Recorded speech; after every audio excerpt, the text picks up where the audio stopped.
morning, afternoon, or evening. Welcome to Christmassy I'm Talking Waffles. I'm your host, Ileana. So, obviously, we had a Halloween-themed month in October for I'm Talking Waffles. So, of course, as somebody who has celebrated Christmas their whole entire life, it just makes sense to make this a holiday/Christmas-themed month, and I'm very excited about it.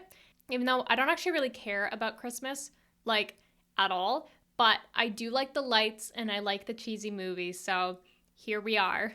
Now, before we dive into today's episode, I just wanted to let you know that there's some new merch on the I'm Talking Waffles website, so head over to imtalkingwaffles.ca and click on merch. You'll be redirected to my merch website, and you'll be able to see some new stuff. We got blankets, some new styles of hoodies and t-shirts, so make sure you stock up. Christmas season is upon us.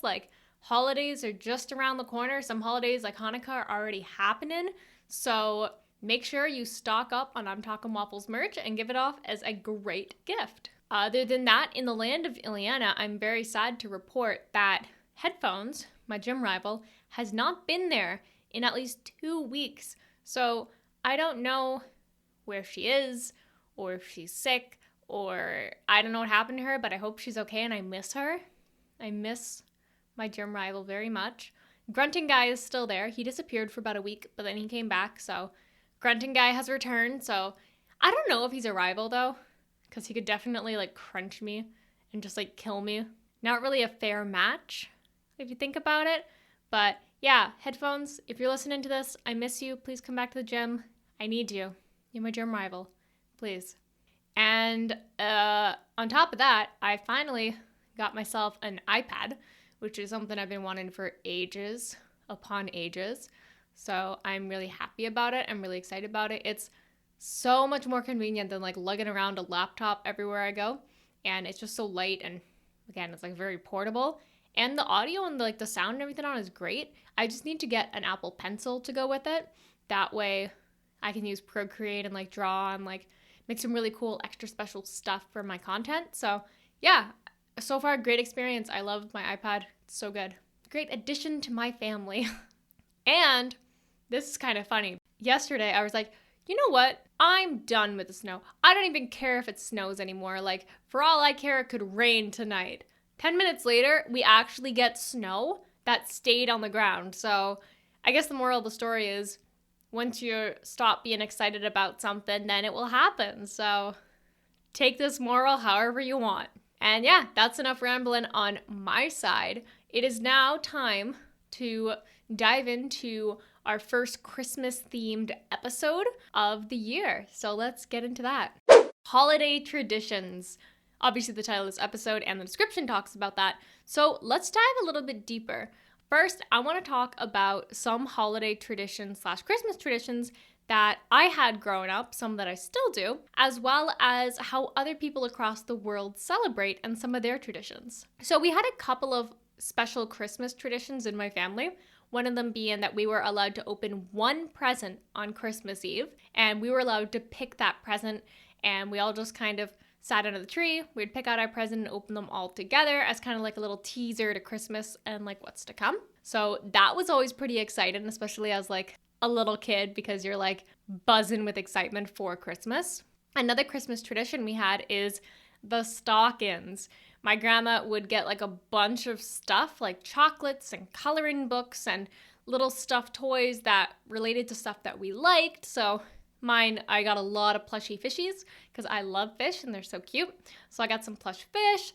One of my sisters got plush giraffes and stuff.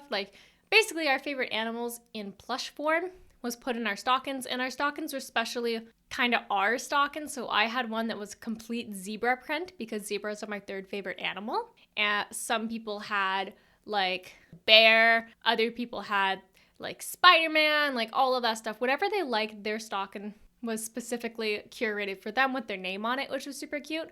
And then we get our goodies in there and lots of delicious chocolate and stuff. And sometimes we would trade with each other, be like, hey, I'll give you this bag of chocolate balls for your marshmallow Santa. And it's deal. And then we do little switcheroo. So that was super cool because We kind of got to trade chocolates and have chocolate and just have a good time. And I loved coloring books growing up so much. Like, I would actually finish coloring books, which sounds unbelievable because obviously there's like hundreds and hundreds of pages, but I was dedicated. Like, I would color every single page, and it was my favorite thing to do. Now as an adult, I do have one of those like adult coloring books, and it's cats, so I just color in.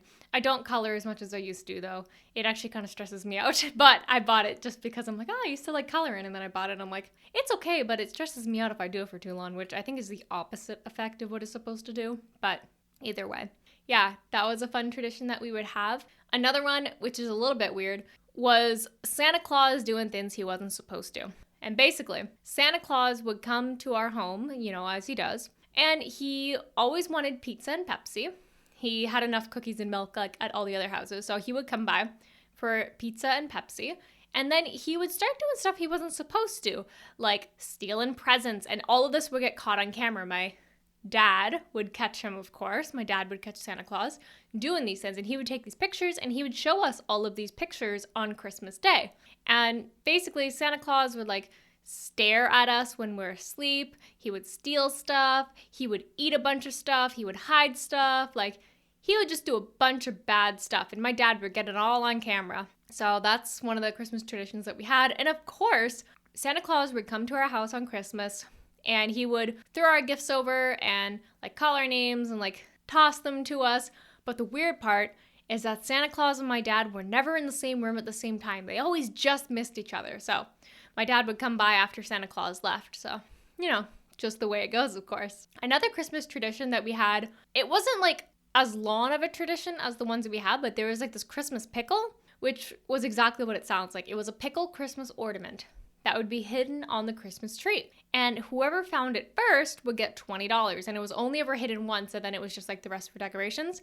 And me and my little brother won, I think 2 years in a row. So we just split the cost. Like, I got 10, he got 10. And so I don't know if my family still does that or not, but I remember we did do that before, this little Christmas pickle. I think it comes from German culture, but I'm not 100% sure on that. So yeah, that's kind of cool. Christmas traditions. Another one was advent calendars. So those little chocolate calendars we would get, we'd all get them, and then every single day you would search for the number of the day. So obviously, like if it's December 13th or something, you would find the 13 on your calendar, pop it open, you get a little chocolate in there. And we would do that every single day, and it would lead all the way up to Christmas as well as New Year's. So they were like, it was pretty cool because you basically just get chocolate every single day just because. I love the holidays because of that. Like, I don't even love the holidays, but you know what I mean? Like, I love the chocolate that comes out in the holidays, especially Toblerone and After Eights. Oh, those are so good. Another tradition that we had growing up was Arby's. I don't know if it still does, but used to have this like mitt mascot, and we owned that mascot as like an oven mitt. And instead of a Christmas star, we would actually just put the Arby's mitt on the top of the Christmas tree. And that was one of our Christmas traditions, and I loved it. It was always great because who needs a star when you got like an Arby's mitt? Like, that's the perfect thing to put on the top. I feel like that came from something my oldest brother did or my dad. It was one of them who started it, but I liked it. It was a good time. We would have like a big fancy Christmas dinner where we'd have tons of turkeys and ham and stuffing and like dessert, like all of the stuff. But we would dress super fancy for no reason and kind of act like posh people because I have no idea. We thought it was funny, I guess, and we still kind of do it. And yeah, we would basically just pretend that we were like super rich, super posh people having like a big fancy dinner at a little table, but we would like also throw buns and stuff. So I don't know. It was always fun. It's always a fun experience having that little fancy dinner thing and like having to attach all the tables together because obviously there's a lot of us, so hasn't really been that much of a problem in the past couple of years because there's so many of us, and then so many of us are so far away, like we don't all really get time to meet up. But when it's all of us, we do have to add another table just in case you're curious about that. And I'm pretty sure there are more Christmas traditions that my family did/does, but those are just some of like the main ones that come into my mind while I'm recording this episode. In terms of traditions that I do personally, I still do the advent calendar. I got a nice lint advent calendar once upon a time. I got a Kinder Egg advent calendar once. That one was honestly my favorite because there's a bunch of different ones Ferrero Rocher advent calendars. Like all of the advent calendars that are possibly out there, I like to try a new one every single year. There's this really cool like coffee advent calendar from Nespresso that I want to try, but it's like really expensive and I'm not sure how I feel about potentially having a gross coffee one day because I'm kind of picky when it comes to coffee, but that's something I definitely want to try one day, the Nespresso advent calendar. I just think that it sounds super cool. So advent calendars are still a tradition for me. I think that one day when I have a family of my own, I'll probably also do opening one Christmas present on Christmas Eve if the child wishes to. I know that some people in my family didn't like opening presents on the 24th because they felt like they were like kind of cheating the system in a way. So if my future children are like that, then some of them they can open on the 24th, and if some of them don't want to, then it's completely up to them what they want to do. So I definitely want to keep that tradition because I really liked it as a kid. And this is kind of my own personal tradition, but for the first snowfall, I always like to go out there and step on the snow just to feel it crunch beneath my feet. I have no idea why, I just absolutely love it. It's like the first time all the leaves fall down, I have to go out and like kick through a big pile of leaves as it's like hanging out of the curb of the sidewalk. I just love like rustling those are some of my own personal traditions, as well as just like decorated my apartment for the holidays. I love doing that. And another of my own personal traditional holiday kind of traditions that I do is I love to watch those cheesy Christmas movies every year, but I always like to re-watch It's a Wonderful Life. It is like my favorite movie of all time, and it's just super well done. Like, it's an old film, but it's such a good film. Like, I'm at a loss for words of how much I love that film, and it like makes me tear up every time, and it's so good, and it's such a good message and such a good story, and everything about it, I just love it. It's a Wonderful Life. I highly recommend it. Maybe I'll talk about like Christmas movies later that I recommend, like not in this episode, but we got this whole month to talk about Christmas. So yeah, It's a Wonderful Life is literally a wonderful movie. So recommend that. So I believe that wraps up me and my family's kind of holiday traditions. So I wanted to spend the rest of this episode talking about some other traditions that people across the world celebrate, because I think that's super fascinating. So in Mexico, they actually have this super cool kind of, I don't know if it's a dessert or not, because it doesn't really sound like a dessert, but it's definitely like a really good Christmas recipe. Basically, they have this stuffed poblano pepper topped with creamy walnut sauce and some pomegranate seeds, and they just serve it at Christmas time. And it has like red, green, white, which are Christmas colors, but are also like Mexican flag colors. So it seems really interesting. Like, I would love to try it, but it also sounds like super spicy. So I'm not sure how I feel about all that sweetness on the top of like a really spicy pepper, but I would love to try it. If you've ever had one, please let me know how it tastes. Renee, if you're listening to this, is this something that people in Mexico actually do? Or is this just the internet lying to me? Let me know on Snapchat. And this is interesting. In Italy, they have what's known as the Feast of Seven Fishes. So in Italy, there are a lot of Christmas traditions that kind of like spread through all of December, but one of their most important food rituals actually takes place on Christmas Eve. And this is, of course, the Feast of Seven Fishes. So basically, different kinds of fish are put into like the stock and tomatoes, and these fish are basically like squid, clams, flaky fish, and crab, and it's all kind of cooked together, and there's like cumin in it, and other spices can be added as well, like saffron or cayenne pepper or even cinnamon, to create like that nice warm, happy, Christmassy feeling that it offers. So that sounds super cool, because I've really gotten into seafood like within the past year and a half-ish maybe. So I would love to go to Italy and try this Feast of Seven Fishes. I know I could try it myself as well, like make it, but it wouldn't be the same, you know? So that's super cool to me. This seems really interesting to me. In Switzerland, they use fondue as like a Christmas kind of recipe. So according to clubhouse.ca, fondue reached peak popularity in 1970s in America, but the practice of dipping meat, bread, and veggies in melted cheese has never gone out of style in the native homeland, which is Switzerland.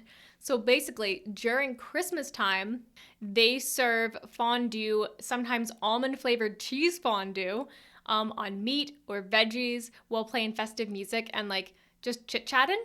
And that's so interesting to me because I've never really thought of fondue as like ever. I never think about fondue really. So it's interesting to me that in Switzerland, it's just so common to have that during the holidays. So enough about food. Let's talk more about traditions around the world, starting with Sweden. So in Sweden, there's this thing called the Yule goat, which basically can be traced back to like the pagan times. But today, this goat functions as like a gift giver, and a lot of like a likeness of it and like stuff about it is found across Scandinavia, and even like a statue that's built out of sticks. So basically, this straw goat is constructed every single year in the Swedish city of Gaval, probably mispronounced that, and it's burnt to the ground by local people in celebration. In South Africa, more specifically, parts of Johannesburg, the phrase "out with the old, in with the new" takes on a whole new meaning. In a preparation for the new year, people actually threw out old furniture from their windows, which I like that. I would do that if it didn't land on my neighbors down below. So in Russia, which I thought I was Russian, but turns out I'm not Russian, they have a very interesting tradition. Basically, on New Year's, they exchange presents and stuff, which is normal.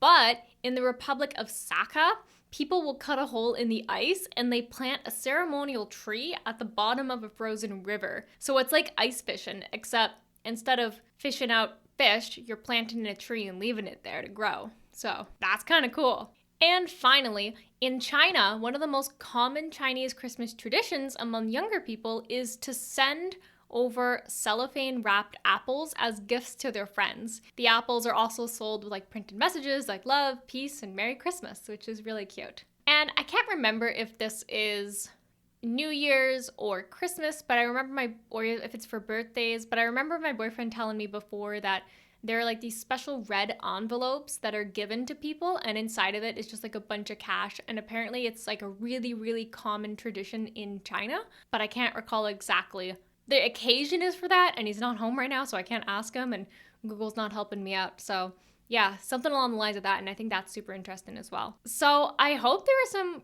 really cool insights in there, not only from like how me, a North American Canadian young adult, celebrates Christmas, but also how people all across the world celebrate Christmas.